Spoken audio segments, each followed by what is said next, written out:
CA जब से पूरे देश में लागू हुआ है तब से लगातार कुछ पक्ष और कुछ विपक्ष के लोगों द्वारा इस पे आवाज उठाया जा रहा है कि आखिर सीए क्यों लागू है, और सीए जब लागू हुआ है तो उसमें मुस्लिमों को क्यों नहीं रखा गया है। जो शरणार्थी भारत आए हैं उसको लेकर कई सारे विवाद चल रहे हैं। लेकिन क्या आप जानते हैं कि स्वतंत्र भारत में अभी भी कुछ ऐसी प्रथाएं हैं जो चल रही हैं। जो जमींदारी लगभग कई वर्षों पूर्व समाप्त हो गई थी, वो जमींदारी आज भी प्रत्यक्ष रूप से दिखाई दे रही है। जिस लोकतंत्र देश में सभी अपने अपने जमीन के मालिक हैं, उसी लोकतंत्र देश में एक ऐसा है कि आपके घर पर आकर अपना कब्जा जमा लेगा तो शायद से उसके बाद ना कोई शासन काम करेगा, ना कोई प्रशासन काम करेगा, ना कोई कोर्ट काम करेगा। जी हाँ, अपने देश में आज भी एक ऐसी जमींदारी है जिसके दावा कर देने मात्र से आप सुप्रीम कोर्ट में भी नहीं जा पाएंगे, आप किसी थाने में भी नहीं जा पाएंगे। अगर वो एक बार दावा कर दिया कि यह जमीन या मकान या संपत्ति मेरी है तो संपत्ति उसकी हो जाती है। शायद से आपने कभी इसके पहले सुना भी नहीं होगा, लेकिन मैं आज आपको एक ऐसी सच्चाई से रूबरू कराने जा रहा हूं जो आज भी हमारे इस भारत में, इस लोकतंत्र देश में जमींदारी की प्रथा चलती आ रही है। कहा जाता था कि जमींदारी खत्म हो गई है, लेकिन आज भी मजहब के नाम पे शुरू हुई एक संस्था कैसे लोगों के जमीन हड़पने की संस्था बनते जा रही है, उसकी कहानी हम बताएंगे। जिस प्रकार धीरे धीरे अगर पूरे भारत की बात की जाए तो तीसरी सबसे बड़ी जमींदारी संस्था ये बनते जा रही है।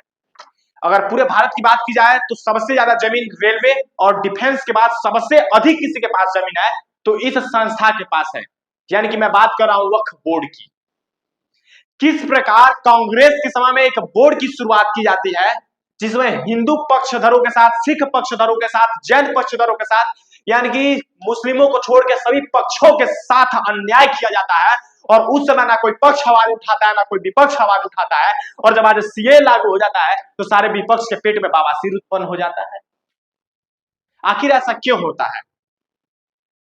एक आज भी कोई ऐसी संस्था है जो कह देती है कि यह जमीन मेरा है, या ताजमहल मेरा है, या लाल किला मेरा है, सुप्रीम कोर्ट मेरा है, तो उसके बाद शायद से उसके कह देने मात्र से वो पूरी जमीन, पूरी संपत्ति उसकी हो जाती है। यानी कि अगर वो बोर्ड कह देता है कि आपका जो घर है वो वक्फ बोर्ड का है तो शायद से उस पर सुप्रीम कोर्ट भी कुछ नहीं कर पाएगा, कोई थाने का कोतवाल कुछ नहीं कर पाएगा, कोई पुलिस कुछ नहीं कर पाएगा, कोई वकील कुछ नहीं कर पाएगा, कोई जज नहीं कुछ कर पाएगा।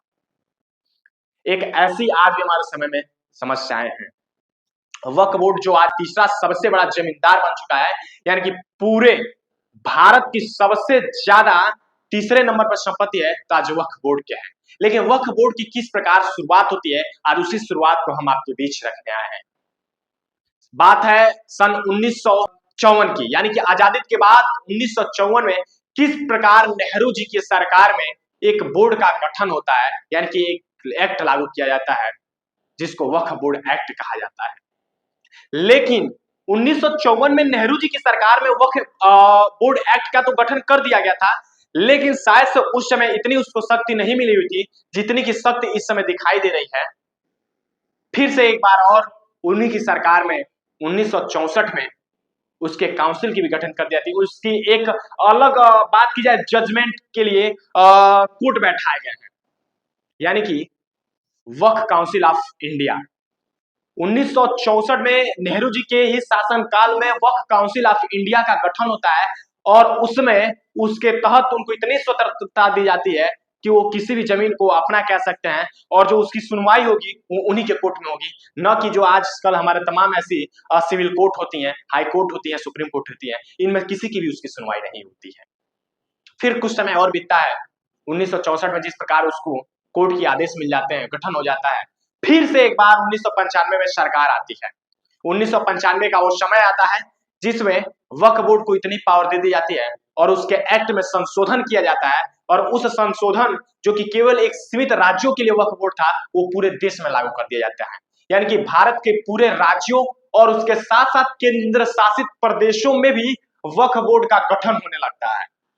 और वो गठन धीरे धीरे धीरे धीरे आज इतना विकराल रूप ले लेता है कि लगभग बीते कुछ दिनों में जो रिपोर्ट आई है, यानी कि अल्पसंख्यक मंत्रालय का, उसके तहत बताया गया कि 8,65,646 संपत्तियां आज भी वक्फ बोर्ड के नाम पर रजिस्टर्ड है। और सोचिए, वक्फ बोर्ड जब संपत्तियों को कह देता है कि यह मेरा है, उसके बाद कोई उसके खिलाफ आवाज भी नहीं उठा पाता है।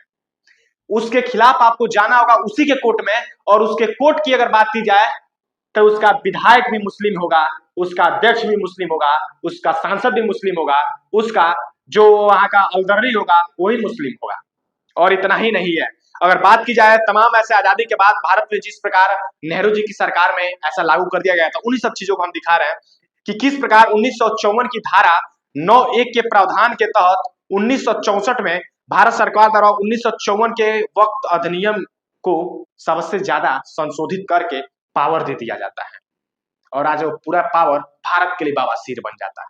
और किस प्रकार बाबासीर बन रहा है और आगे किस प्रकार हमारे देश के लिए वक्फ बोर्ड खतरा है, उन्हीं सब चीजों को हम आपको दिखा रहे हैं।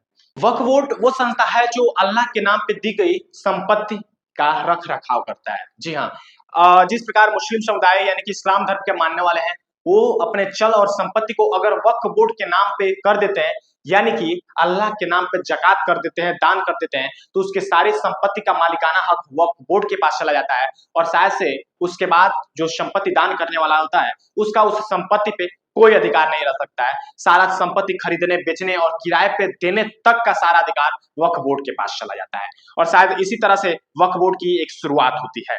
इस्लाम मजहब मानने वाले अपनी चल और संपत्ति को जकात में देते हैं और वो संपत्ति तभी से वक्फ कहलाने लगती है। लेकिन धीरे धीरे आज पूरे देश में वक्फ किस प्रकार से फैल रहा है कि बंगाल की अगर बात की जाए तो केवल 8,65,646 पूरे भारत में उसकी संपत्तियां रजिस्टर्ड है, उसमें से 80,000 से अधिक संपत्तियां केवल बंगाल में है। और बात की जाए पंजाब की तो लगभग 71,000 संपत्तियां पंजाब में रजिस्टर्ड है। और बात की जाए वहीं तमिलनाडु की तो लगभग 66,000 से अधिक संपत्तियां वहां रजिस्टर्ड है। और बात की जाए यानी कि कर्नाटक की तो लगभग 61,000 तक की संपत्तियां वहां पर रजिस्टर्ड है। सोचिए भारत का कितना बड़ा एक हिस्सा जो वक्फ बोर्ड के नाम पे चला जा रहा है और शायद से वक्फ बोर्ड अभी थमने को नाम नहीं ले रहा है। तो कहीं ना कहीं इस पे एक नया कानून बनाना चाहिए और जिस प्रकार केवल मुस्लिमों के लिए एक वक्फ बोर्ड की कानून बनाई गई थी जिसमें न कोई और धर्म के न लोगों का आदर सम्मान करते हुए केवल मुस्लिमों का सम्मान किया गया और जो काउंसिल बना यानी कि Waqf council of India, central Waqf council of India, उसको एक वैधानिक निकाय तो कहा गया, लेकिन उस वैधानिक निकाय में और धर्मों के प्रति कहां हिंसा या कहां उसके प्रति प्रेम भावना दिखाया गया। मुस्लिमों के लिए केवल central Waqf council of India में दिखाया गया कि मुस्लिमों का यह जमीन रहेगा, मुस्लिम दान करेंगे। वो बातें तब तक तो ठीक थी कि मुस्लिम अपना जमीन दे देते हैं, वक्फ बोर्ड जो है उसका रख रखाव करता है, उनकी जो अचल चल संपत्ति है उसमें से उनका मालिकाना हक हट जाता है। लेकिन यह कहां का नियम था कि जो वक्फ बोर्ड है उसको आप इतना पावर दे दीजिए कि अगर वो भारत की किसी भी संपत्ति पर हाथ रख दे या उसके लिए दावा कर दे कि यह संपत्ति वक्फ बोर्ड की है तो उसका वैसे ही वक्फ बोर्ड हो जाएगा। इन सब चीजों में सुधार किया जाए। लेकिन जिस प्रकार से पूरे देश में सेंट्रल बोर्ड अगर बात की जाए यानी कि वक्फ बोर्ड की बात की जाए तो पूरे देश में सेंट्रल बोर्ड केवल एक है और 32 उसके स्टेट बोर्ड है और उसके साथ साथ उनकी जो सुनवाई होती है वो केवल ट्रिब्यूनल कोर्ट में होती है। यानी कि पूरे देश की अगर कहीं भी वक्फ बोर्ड अपना दावा कर देता है कि पूरी संपत्ति मेरी है तो उसकी सुनवाई केवल ट्रिब्यूनल कोर्ट में होगी। और आप जानते हैं पूरे भारत में ट्रिब्यूनल कोर्ट कितना है? मात्र 14 गो है। और संपत्ति कितनी रजिस्टर्ड है? तो 8,65,646। यानी कि अगर 8,65,646 संपत्ति की अगर सुनवाई करनी हो तो 14 कोर्ट जो ट्रिब्यूनल कोर्ट बने हुए हैं उन्हीं में जाना पड़ेगा। सोचिए अन्य धर्मों की जब सुनवाइयां होती हैं तो आराम से सिविल कोर्टों में हो जाती हैं, उसके लिए सुप्रीम कोर्ट हम चले जाते हैं, हाई कोर्ट चले जाते हैं। जब एक देश है तो एक कानून इस देश में लागू क्यों नहीं होता है? जब सभी धर्मों का हम भाईचारे की बात करते हैं तो सभी धर्मों के प्रति एक कानून क्यों नहीं होता है? हमेशा आपको देखने पड़ेगा मिलेगा कि हिंदुओं के लिए कोई अलग कानून, मुस्लिमों के लिए कोई अलग कानून। ये कहाँ का इंसाफ है? मुस्लिम जब चाहे जिसकी संपत्ति हड़प ले उसके लिए वक्फ बोर्ड में जाके आवेदन करें और हिंदू किसी की संपत्ति हड़प लेता है तो उसके खिलाफ अराजकता का ऐसी तमाम ऐसी मनहानि का केस ठोक दिया जाता है, सिविल कोर्ट में जाके अपना याचिका दायर कर दी जाती है। ऐसे किस प्रकार चलेगा हमारा देश? अल्पसंख्यक कल्याण मंत्री जो है केंद्रीय अल्पसंख्यक कल्याण मंत्री, इसके अध्यक्ष रहते हैं वो भी मुस्लिम रहते हैं। हर सदस्य जो है वो मुस्लिम ही है, एमपी, विधायक, जज, उसके सलाहकार, उसके चपरासी, यानी कि कोई उसमें अन्य धर्म का लोग नहीं मिलेगा। बाकी आप लोग भी बच के रहिए और जितना हो सके उतना ज्यादा से ज्यादा वक्फ बोर्ड का विरोध किया जाए। और जिस प्रकार यूपी सरकार ने एक बार पूरे वक्फ बोर्ड की संपत्ति की जांच करने का आदेश सरकार को दिया है, इस प्रकार के आदेश पूरे देश में देना चाहिए और जिस प्रकार नेहरू जी की सरकार में वक्फ बोर्ड का गठन करके इस पूरे देश को बांटने का प्रयास किया गया था, और जिस प्रकार से कांग्रेस आज चिल्लाती है कि हम इस समाज के लिए, हर धर्मों के लोग के लिए खड़े होते हैं, आखिर उस समय उन्होंने मुस्लिमों के लिए इतना बड़ा अपना दिल का दरिया क्यों दिखाया? बाकी बदला जाए इस कानून को और फिर से संशोधित करके वक्फ बोर्ड को कहीं ना कहीं से हटाया जाना चाहिए। जय हिंद।